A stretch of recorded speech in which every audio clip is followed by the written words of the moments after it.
Hello students, welcome to EPG Pathshala.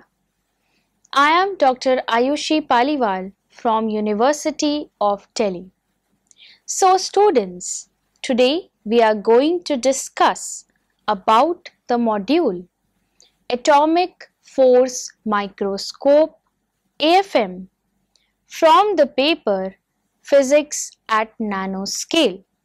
So students, the learning objectives of this module are: firstly, we will discuss the basic principle of operation of atomic force microscopy.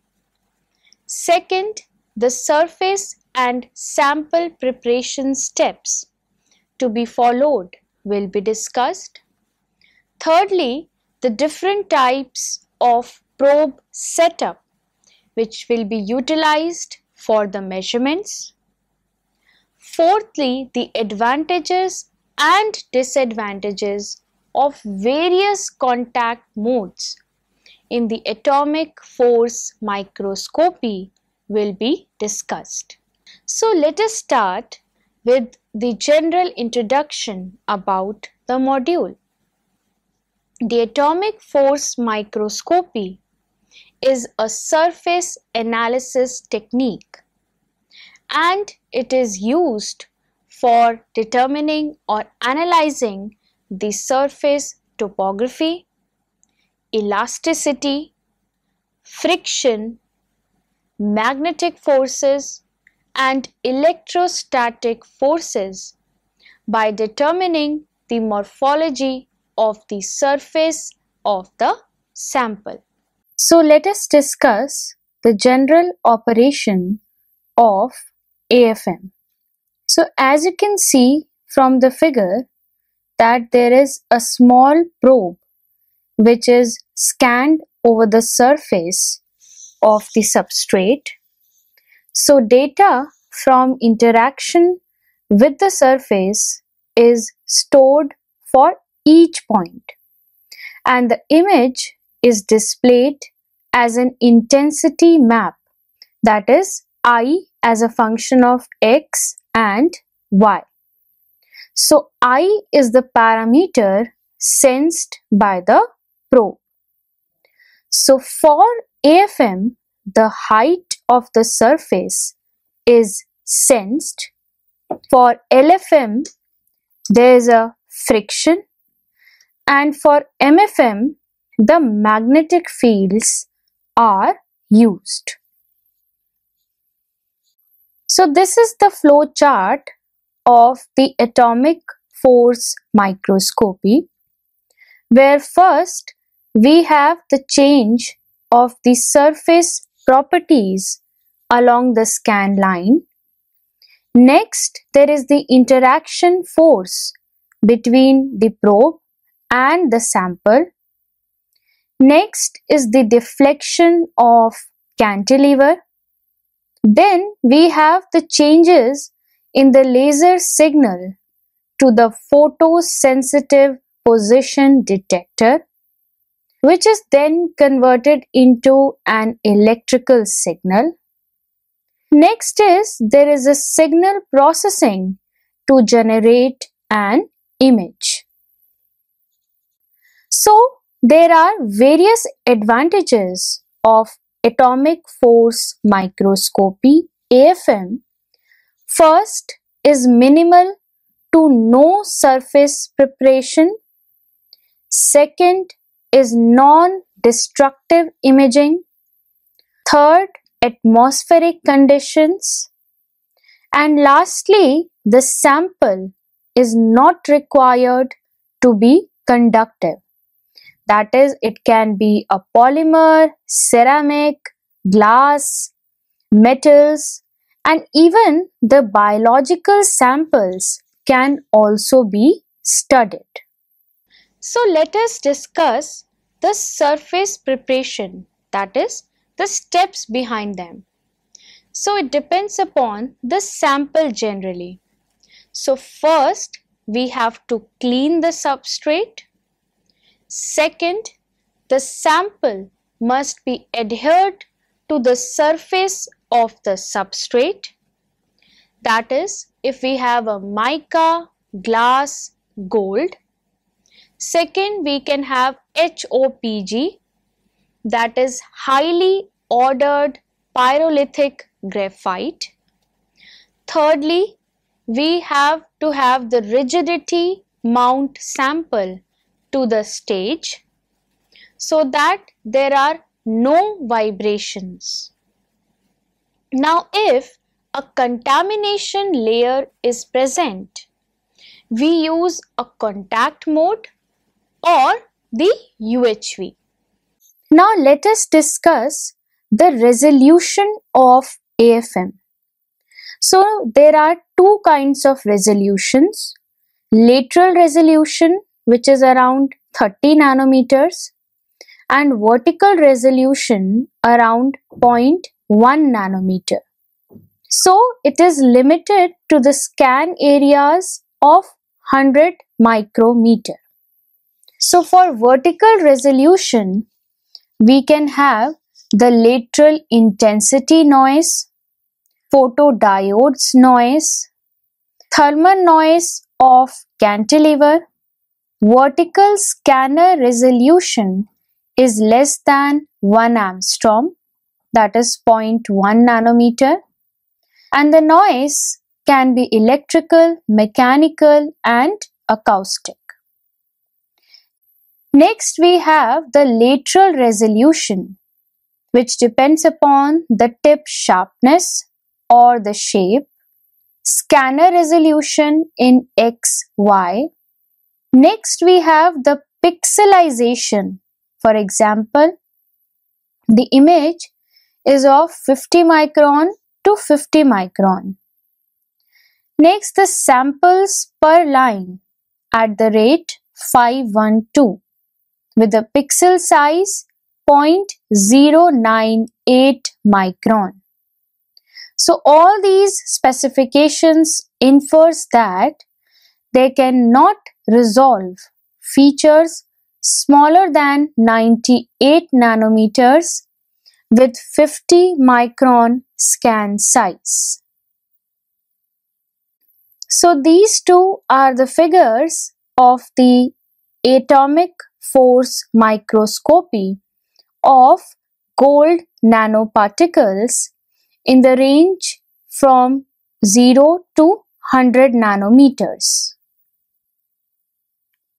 So, this shows the schematic of the atomic force microscopic instrument, where the input is from the laser, which is focused onto the cantilever using a focusing lens, and this cantilever, it has the probe which passes across the surface of the sample, and the reflected light from the cantilever is focused onto the mirror and then to the photodetector.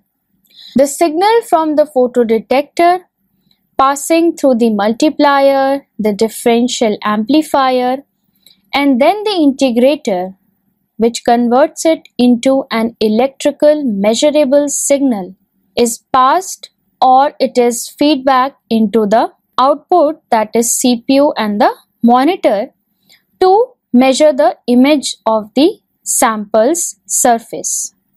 So, this is the basic principle or the basic phenomenon which is behind the measurement of AFM. Atomic force microscopy, the general components and their functions. So, we have the laser which is coming from the laser diode, is focused onto the cantilever.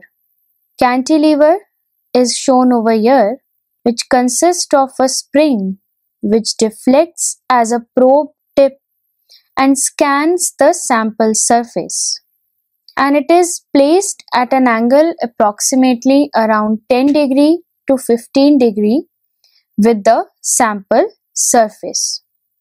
Now, the incident light on the cantilever is then reflected and is incident on the mirror, the light reflected or deflected from the mirror is focused onto the position sensitive photodetector, which is nothing but the measures the deflections of the cantilever. And the sensor output is in the form of delta C and Fc. Next, through the feedback loop, it is fed back to the computer through a piezoelectric scanner. The feedback loop controls the Z sample position.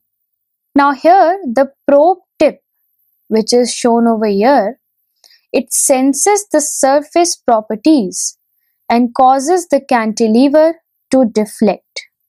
So the piezoelectric scanner, it positions the samples XYZ with the angstrom accuracy.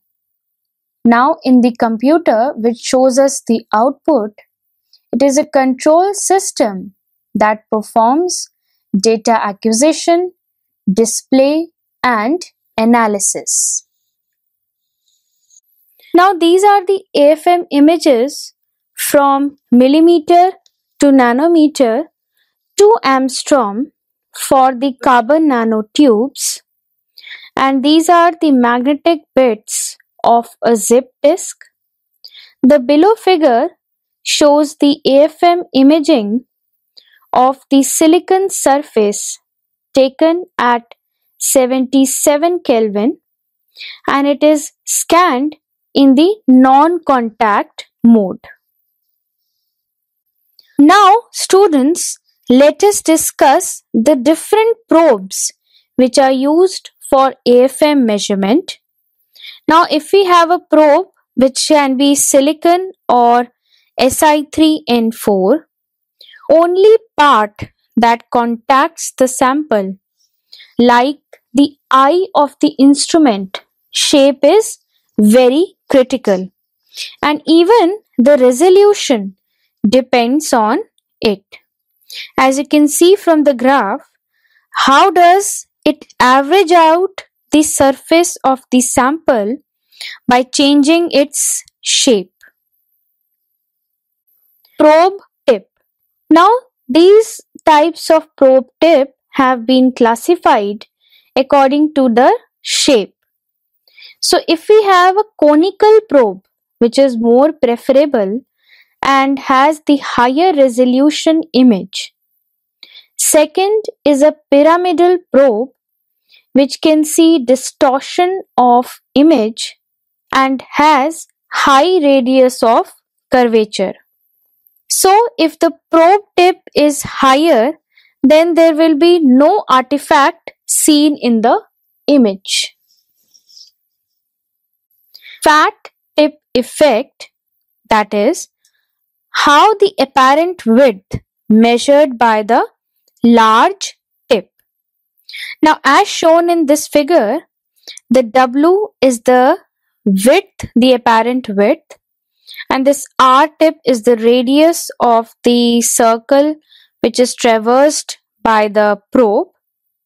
So X square, that is the difference between the sample's surface, the sample basically at its surface, from the point R tip, it is equal to R tip plus R sample the whole square minus R tip minus R sample the whole square. So X is equal to 2 root of R tip multiplied by R sample, and W is equal to 2x, which is equal to 4 multiplied by root of R tip multiplied by R sample. So when R tip is approximately equal to 1 by 4 the R sample, the measured width is 2R sample. So the normal tip size is approximately 20 nanometer or larger. The SEM images of the probes are shown over here, that is for the Si3N4 tip and for the diamond coated tip, All the SEMs are shown over here. Next is the below figure indicates the SEM image of the conical tip and cantilever, which is made up of silicon only. Here the cantilever length in micron is around 225. The resonance frequency is 28 kilohertz. The spring constant is 0.1 Newton per meter and the tip radius is approximately 8 nanometer. Cantilever and probe.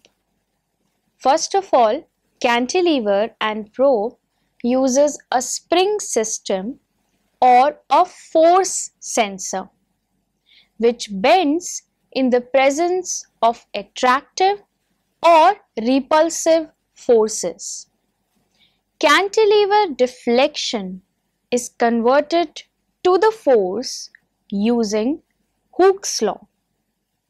That is, F equal to Ks, which is nothing but the Hooke's law, where S is the deflection and K is a proportionality constant known as spring constant. So students, let us now discuss the Hooke's law on which this cantilever and the probe principle is based on. So Hooke's law is a principle of physics that states that the force F needed to extend or compress a spring by some distance S is proportional to that distance, that is F is equal to Ks, where K is the constant factor, that is the characteristic of the spring, its stiffness. So Hooke's law is only a first order linear approximation to the real responses of the spring and other elastic bodies to the applied forces.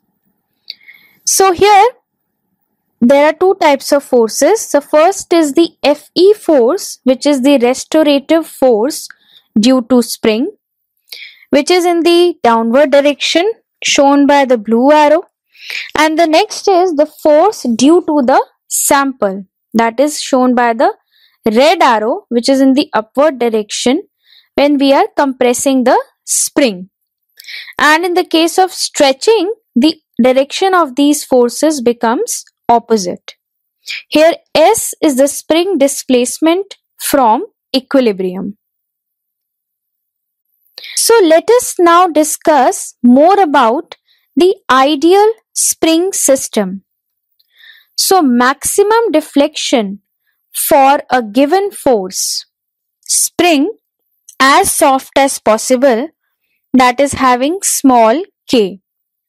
We have the minimize interference due to vibrations of building, that is around approximately 100 Hz.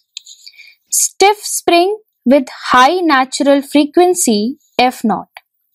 So natural frequency of the spring F0 equal to 1 by 2 pi multiplied by the square root of k by m0, where k is the spring constant, m0 is the mass of the spring. So in order to achieve high frequency and maximum deflection, k should decrease and m0 should also decrease. Spring constant k. Now here consider a rectangular cantilever and we will discuss the spring constant for this case, which is given by E multiplied by W multiplied by T cube divided by 4L cube, where L is the length, W is the width and T is the thickness of the cantilever. E is the Young's modulus. So it measures the stiffness. For silicon, we take E to be equal to 1.3 multiplied by 10 to the power 11 Newton per meter square. So the typical values for K is varying from 0.001 to 100 Newton per meter, and it is approximately 100 microns in length, that is a few microns thick. Let us now discuss about the piezoelectric scanner.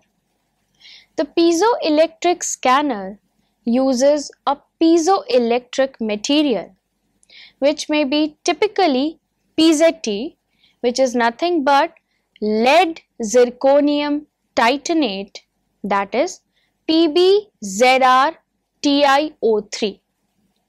It is based on the piezoelectric effect, that is expand or contract in the presence of potential difference. It develops the potential in response to the mechanical pressure. Now it is allowed for the ability to precisely manipulate the movement of the sample or the probe. Light level sensor. So it depends upon the force sensing, that is it detects the change in height or deflection based on the angle of reflected light. So as you can see in this figure, that is if it is scanning over the surface of the sample, the position on the photodetector changes. The below figure shows the 4 quadrants in a photodetector. Photodetector is nothing but a consists of the photosensitive elements, photodiode. Photocurrent is produced upon illumination for each quadrant.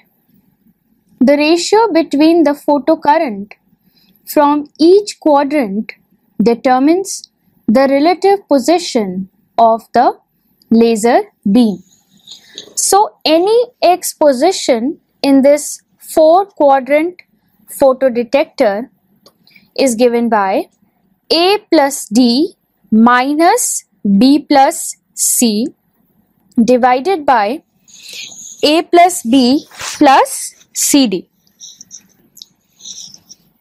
Now let us discuss probe surface interaction. So the interaction between the probe tip and the sample surface may be due to atomic forces, that is it creates potential energy. If we have a positive potential energy, then it is repulsive, that is atoms are very close. As shown in the last figure, if we have R to be very small, then it takes a lot of energy to bring the atoms closer together. So repulsive forces dominate, which is shown in the Leonard zones potential by the low value of R.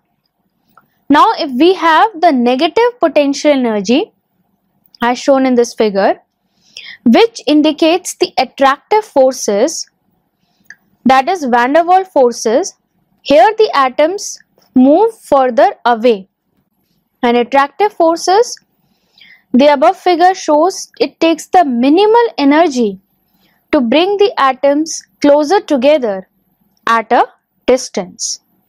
So equilibrium is attained, which is shown by the energy E in this Leonard zones potential when the distance potential energy is minimized. So let us now discuss the modes of imaging. So as discussed before, the Leonard zones potential, we have the 3 different kinds of modes. First is the contact mode, where there is the mixture of the repulsive and the attractive force. Second one is a tapping mode, and the third one is the non-contact mode, depending upon the tip to the sample distance.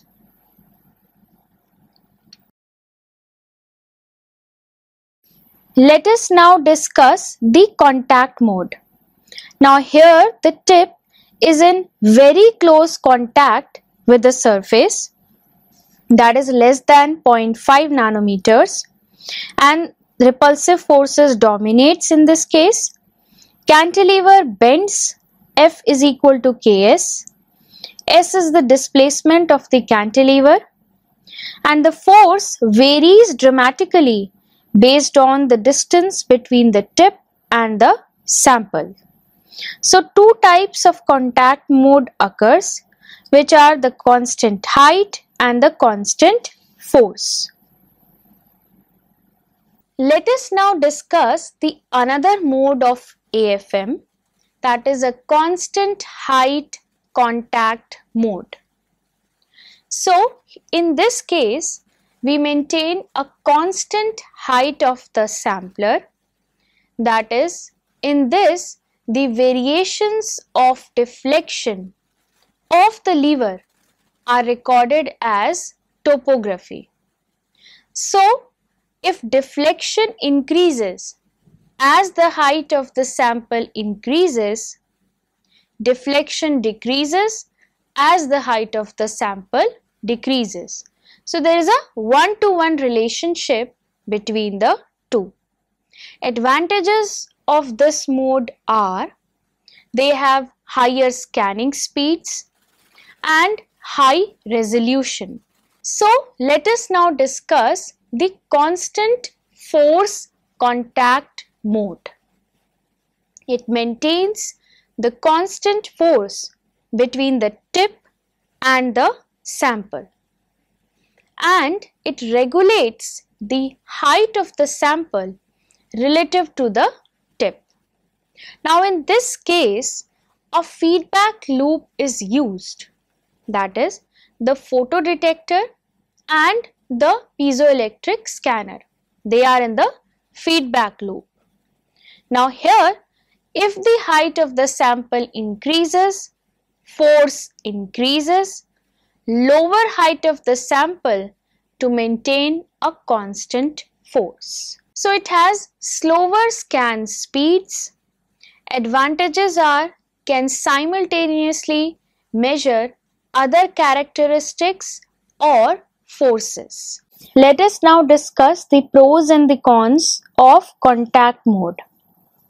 Advantages of contact mode are high resolution greater than 50 nanometer, fastest, no problem with the surface pollution, that is it can image in air or liquid. Disadvantages are high contact pressure, that is it can damage or not analyze the soft samples. Probe and sample experience the lateral forces. Lateral resolution is limited by tip sharpness, lowers the lifetime of a tip. Let us now discuss the non-contact AFM of C60. Now here in the A, it is a model. Now from B to E figures, it shows the AFM showing delta F at differing tip heights. F is the image used for the measure of bond length. That is, it measured the bond lengths are LH equal to 1.38 Armstrong and LP equal to 1.454 Armstrong. Let us now discuss the amplitude modulation or tapping mode. Now here the cantilever is excited to resonance frequency. So now if we decrease the sample distance, then the amplitude A also decreases. So A reaches the set point below the resonance A where the height is measured. So feedback loop adjusts the height to maintain the set A as the sample is scanned. Tapping mode pros and cons. The advantages of tapping mode are reduced forces on the surface. It is good for soft materials. No friction forces, that is, we can use sharper tips. It can be used in air or liquid. It has improved lateral resolution, approximately 5 nanometers. Disadvantages: slower than the contact mode, up to 20 minutes per scan, and tip is damaged after several scans. So students, let us summarize what we have learnt in this module. Firstly, the basic working phenomenon of atomic force microscopy has been explained. Second, the significance of using different probes is illustrated. Third, the steps which need to be followed while preparing the sample and the surface were mentioned. Lastly, we discussed about the different types of contact modes with their pros and cons. Thank you.